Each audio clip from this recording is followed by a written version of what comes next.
Passamos a apresentar os 4 Evangelhos, Revelação da Revelação, Jean Baptiste Rustin. Narração, Paulo de Moraes.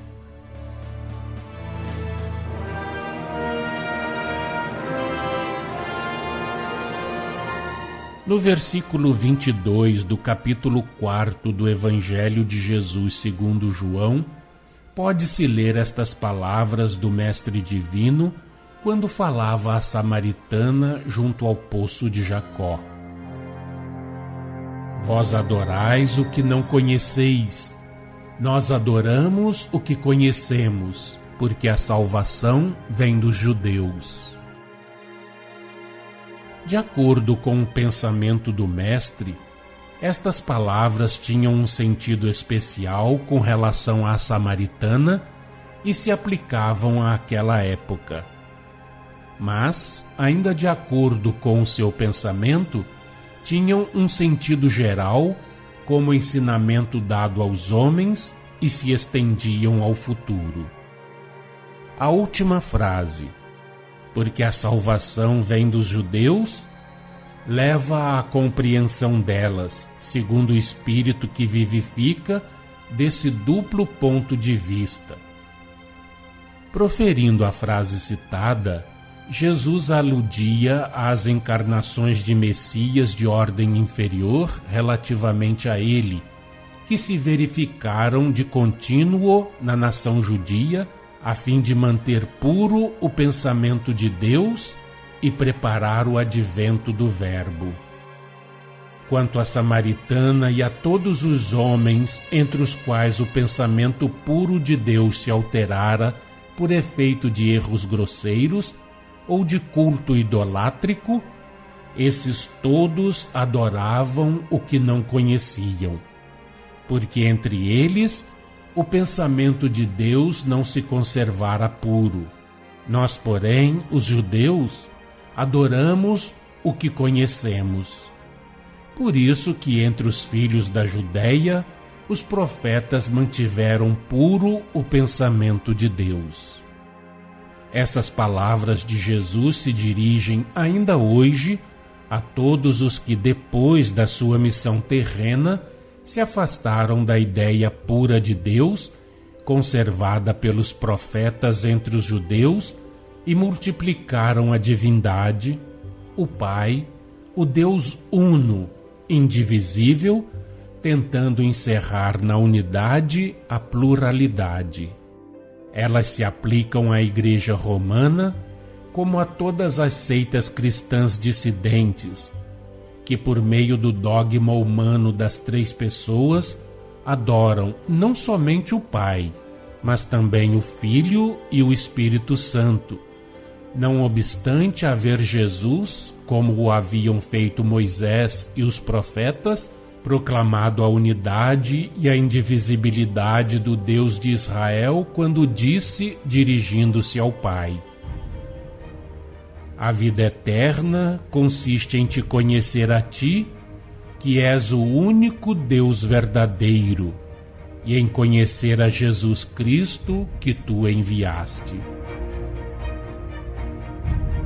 Vós adorais o que não conheceis. Devendo adorar unicamente a Deus, o Pai, adorais o que não conheceis, adorando o Filho e o Espírito Santo, pois que não sabeis quem é o Filho, nem quem é o Espírito Santo. Adorais o Filho, que é uma criatura de Deus, Filho bem-amado do Pai, seu Filho único pela sua superioridade, porque superior a todos relativamente ao planeta terreno, pela sua pureza e pelo poder que o Pai lhe outorgou. Adorais o Filho, que é um espírito de pureza perfeita e imaculada, vosso Messias, vosso protetor, mas também vosso irmão, porquanto em sua origem partiu do mesmo ponto inicial que vós outros, para chegar onde haveis de chegar, isto é, à perfeição, e que a ela chegou sem jamais haver falido. Momento esse que se oculta na noite das eternidades.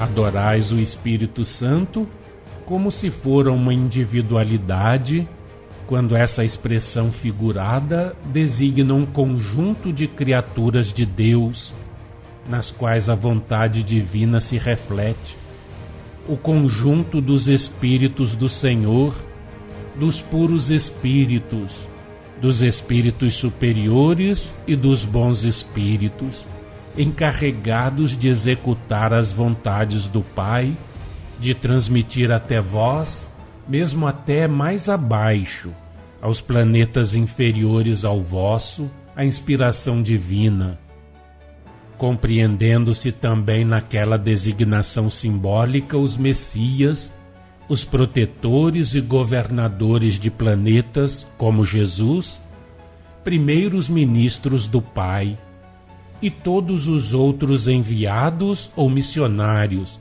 seus ministros ou agentes, dentro da ordem hierárquica que lhes assina a elevação espiritual.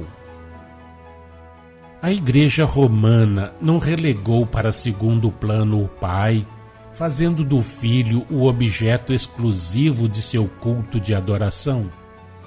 E o culto prestado a Maria já não ameaça substituir o que ela, a Igreja, presta ao Filho?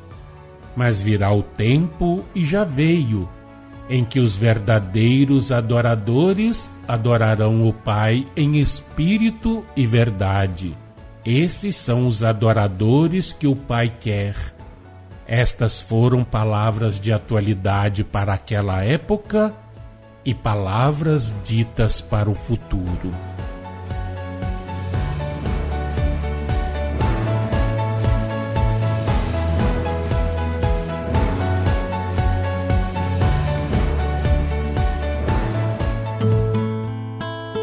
Acompanhe no próximo programa mais um trecho de Os 4 Evangelhos, Revelação da Revelação, Jean Baptiste Rustin.